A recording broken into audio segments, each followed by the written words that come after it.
Welcome back to the shop. We're working on standby again today. Last episode we made the piston and the cylinder, and it was a little bit of a disaster. Today should be much smoother though. We're making the crank, and it's made up of two parts, the crank pin and of course the crank counterweight.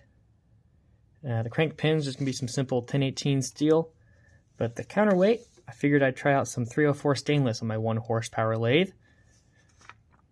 And it also has a pretty neat setup in the mill with my rotary table to make this curve here. Let's get started.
Plans show another flat on the opposite side of this bar.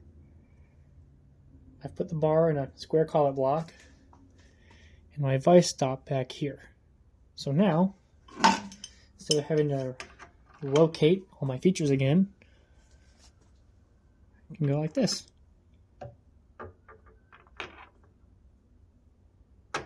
Make sure I'm against my vise stop, nice up against it, and tap my vise down.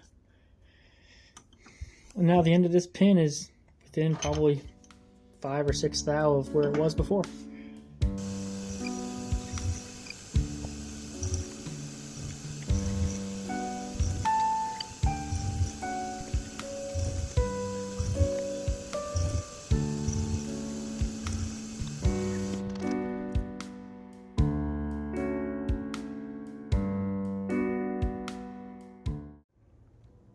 You can see I've got that piece of 304 stainless in the lathe.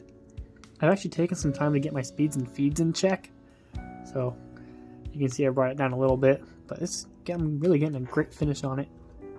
304 stainless on a horsepower lathe. That's awesome.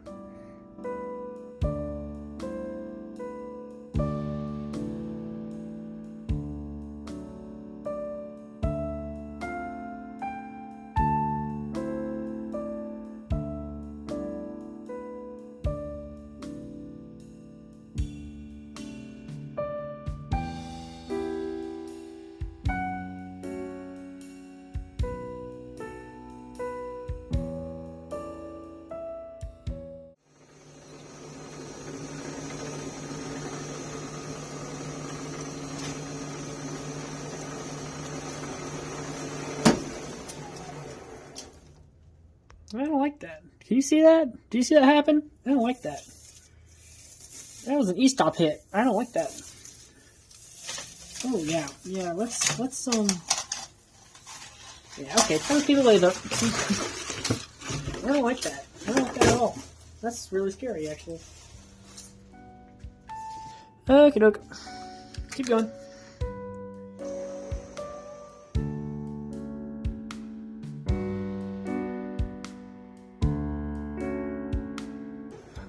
Great finish.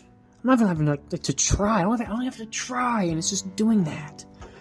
Why does my 1018 do that? Its machinability rating is like killing it next to 304. It's not fair.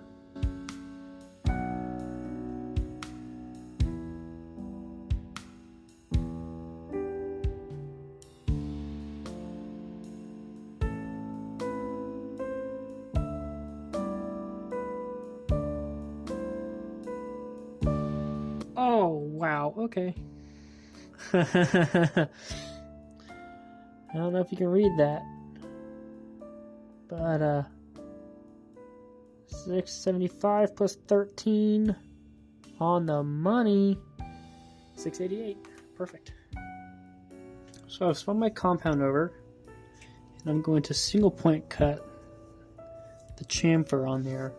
Normally I'd just throw a tool like this at it, just push it in there like a psycho, but again, this is stainless. Just because I'm having good luck with it tonight doesn't mean I can just throw a form tool at it made of high-speed steel. I'm going to single point cut this.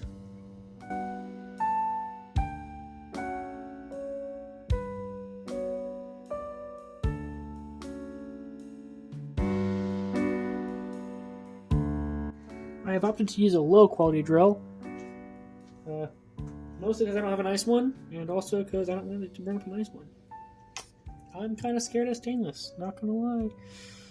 Which I think it's, it's fair. Again, small lathe. Here we go.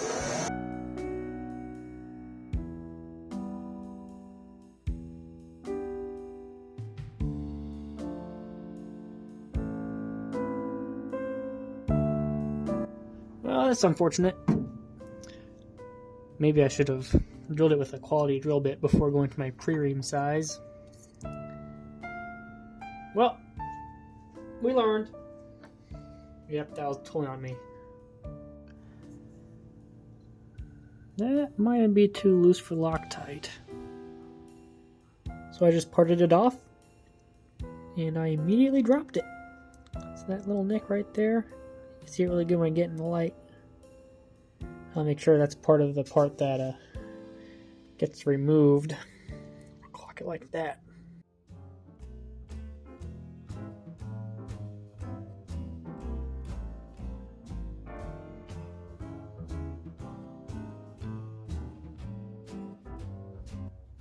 I have a coaxial indicator. This is a recent purchase, so I'm still really excited about it.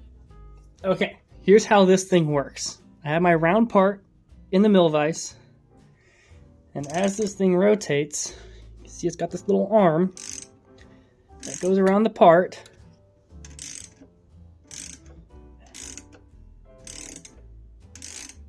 And you can see the dial moves. Okay, the rest of the body stays still. See that? Have it up against my indicator stand.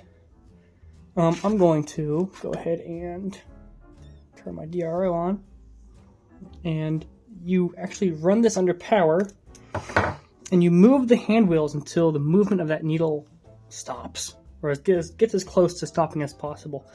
Each of these tick marks are 1/2,000th.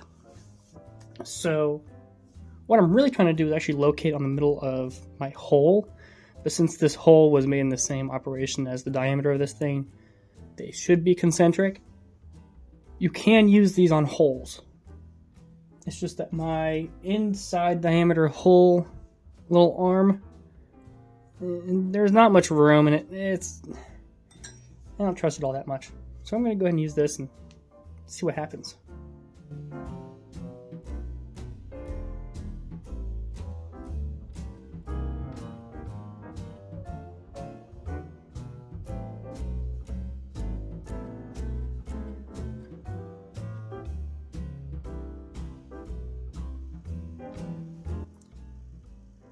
That's probably about as good as I'm going to get.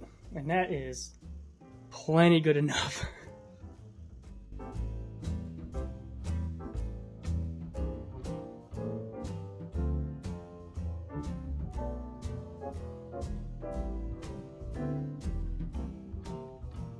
I'm set up in the mill with the rotary table to cut out these scallops on the sides.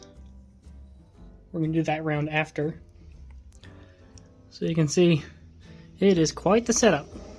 I have the actual part offset in the rotary table. It is quite the thing. Yeah, see that? There we go. A little bit of packing underneath it. Just have 2 points of contact. Yeah, that's gonna be something else.